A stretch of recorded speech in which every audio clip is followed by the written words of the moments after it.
always surprise me. This is so great. So I know. Listen. I'm late. Oh, really? Okay. See, I'm having so much fun. Ryan, I was thinking of you the other day. I was at Off Access doing a couple podcasts with Fred. I came out of the bathroom, right?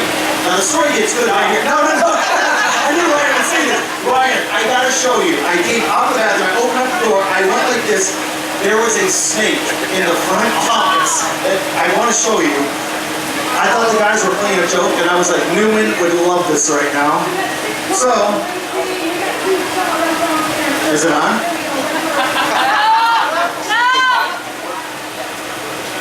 It wasn't a one-eyed snow snake, was it? You're gonna love this. And I took a picture. I was like this. I was screaming. I couldn't remember anybody's name because I was so scared. Look at this thing. Yeah. And then it moved and went to fight me. Yeah, it's just a little rat snake. I don't care. It looked like a boa constrictor. No!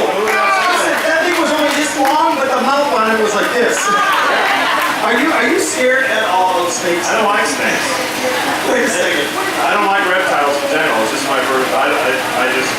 They don't have much personality, and all of a sudden they'll just bite you. Like when I can look at a dog, or a horse, or a cow, or whatever. I know when it's mad. I can't look at a snake or a lizard or something and know. Hey, Chris.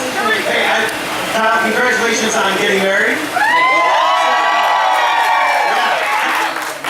I'm having some fun with you, but the photos, I mean, you look really, really good. I gotta say, who dressed you? We have a designer lady that helps out here and there, and she did a great job. We as in Caitlin. It started with Caitlin, but she helps me out some too. That's why I don't really wear any of the clothes that she gets. I've wasted a lot of money on clothes here the last couple years because she gets me all this fancy stuff, and I don't wear it. I still just wear shorts and a t-shirt and some Vans or Nikes. So I made the cut to get invited, and I gotta say, because these people here probably didn't get to see it or hear about it, but the best part for me was when Owen came running down to grab Mommy's leg when she was walking down the aisle. Because to me, I mean, and don't take this the wrong way, right? You know, most people don't get the opportunity for that to happen, right? Usually the kids come after the wedding. So it's the first time I've ever been a part of a wedding and actually seen that, and that was really cool. Where was it at? Where'd you get married? We had it. Don't say it like we're... No, Talk to Kyle. Don't look. We had it at Stenhouse. People are like, Michael, what's going on over there? Stenhouse has a couple hundred acres at his ranch or property, whatever you want to call it. So we had the ceremony because it was raining. We had to put a tent up, so we had it under the tent. And then where the reception was, we had a really big tent. It was like, I don't know, 85 by 130 feet tent. So it was huge. Had a big bar in the middle of it. Everything turned out perfect. It looked way better than what I could even have imagined. So it was a lot of fun. It looked like everybody had a good time. So that's all you can ask for. Congratulations. Thank you. That's wonderful. What advice can you give him, Ryan?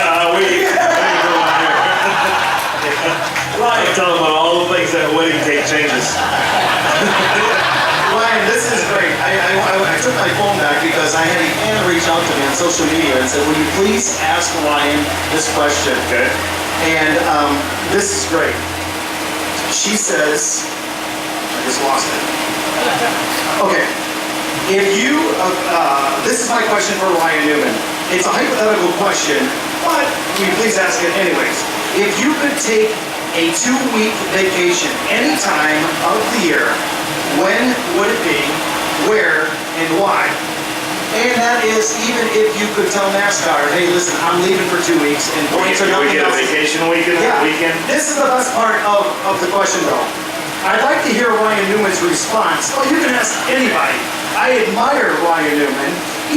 I love his heavy attitude. I can always tell when somebody's never met me. His heavy attitude and laid back. I love that. So I just to give you a small, I guess, an example. After the race this afternoon, I'll be headed on an airplane straight to Montana to Deer Hunt for a week with some friends, and then going over into Dover to race and deer hunt a little bit there too. So that's not the 2-week answer that you're asking for, but that's a good example of what I enjoy for fun. Is just kind of get away from all this and enjoy the outdoors. So. John, what do you like to do? I like to race. So Newman's got I like to tons of- race too. Yeah, I'm just yeah. a little older than you. So like I go to New Zealand for a couple weeks in the off season and go race. So that's kind of like my relaxation, vacation kind of thing. So I'm looking forward to New Zealand again. We're actually going to go a few days early, I think, this year, and finally go down to the South Island also, and actually spend a few days as a vacation before we start racing. Let's talk You'll about. be miserable because you're going to be thinking about the midget and what the track's going to be like, and if it's going to be tacky. And No. It's already handled. I won't be stressing out. I don't know much about a race car anyways, so I don't stress out that stuff. I just show up and drive. Guys, let's talk about the Roval. Ryan, you actually got to work on your car. Yeah, on the third lap. I mean, I spent a whole day here testing it, and on the third lap on Friday, I fenced it. And I hit the only piece of concrete that there was out there, so I knocked the right rear quarter in, helped the guy straighten it out. Usually that's my deal, is if I'm responsible for screwing it up and I have the ability to help them fix it, I know what I'm doing, but they get paid to do it, so there's a balance in there. But yeah, we got to straighten it out. And then I actually hit, I don't know if you know about this, I hit the, what they call them, the blue turtles, on the exit of the back stretch chicane. I hit it so hard that it bent the front clip, bent the left front shock, and knocked the battery out. And I was able to drive it back. It wasn't like I crashed the car, I just hit one of those blue turtles. So to give you guys an idea of what it's like. I did that the last lap of our test, the last time we were here, and they said it destroyed the car. Yeah. I hit the right side, and then I landed, I popped like a wheelie. I hit the right side, popped the wheelie, like landed, and hit the left one, like popped another wheelie, and destroyed the car.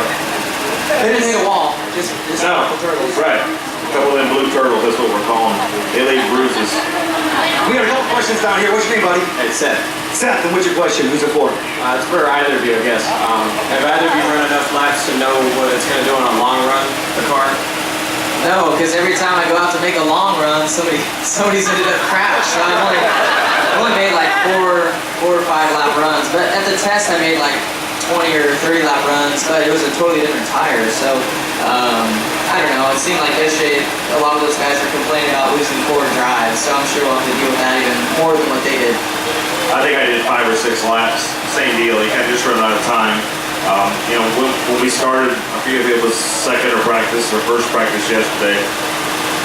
Within the first lap and a half, there were 3 cars that had crashed. So I think that we'll have some of that today. But I think once we get past that 4 or 5 lap mark and everybody gets their rhythm, we'll go green for a while.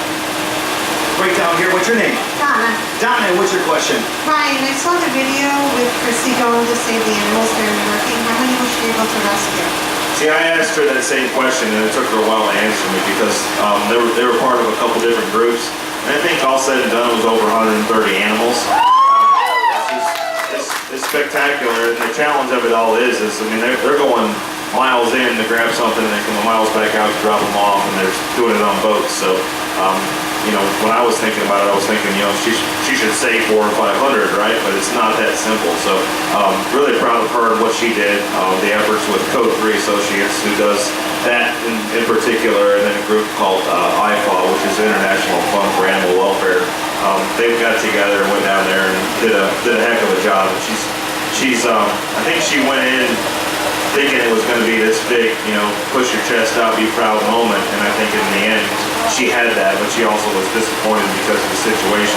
And not just the animals were in, but the people were in. So it was eye-opening, and I think at the same time, as much as it was heartwarming, it was gut-wrenching for her. Let's give it up for Ryan Newman and his wife, Rescue X, for what they do outside the track. Thank you. This young man right here, what's your name? Joey, Joey, what's your question? well, I wasn't expecting both of you guys to be here at the same time, so I'll ask both of you this question. Obviously, the Roval is a really challenging road course, and we've seen that for yesterday in practice. Do you guys already have a strategy going in to be aggressive at first or wait till the final stage? I know you're in the playoffs, Kyle. Do you have a certain strategy at all coming into this one?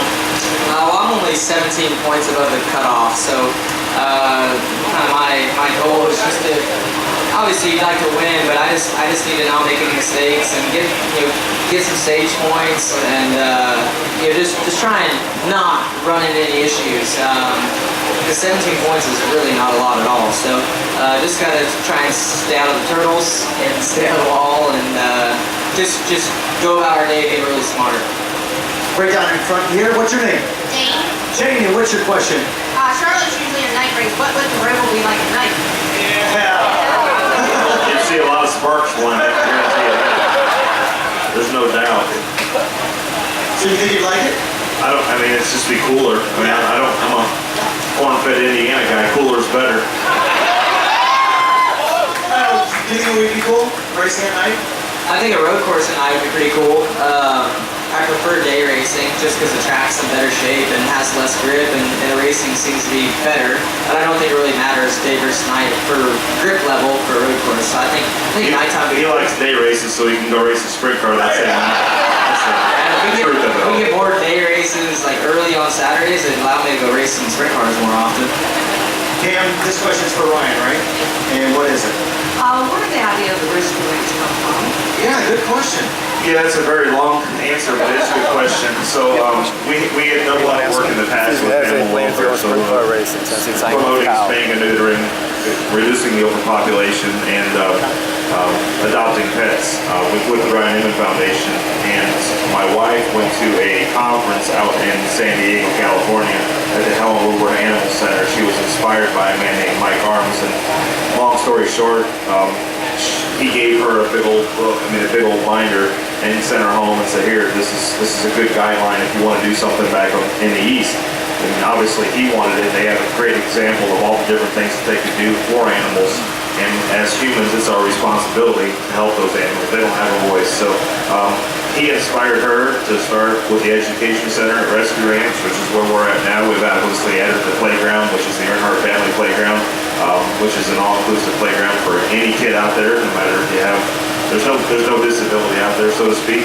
And just all together, he was the one that inspired her through his experiences and what he had done in the past in San Diego, California. The difference is in San Diego, California, and Del Mar County, where they're at, it's the richest county in the entire United States.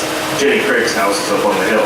So, everything we've done here is a scaled version of what their example is out there. And it's, it's all for the animals. It's all to help reduce the overpopulation, teach people how to be respectful and responsible as humans to those animals. Guys are telling me to wrap it up. Ladies and gentlemen, please put your hands together right now.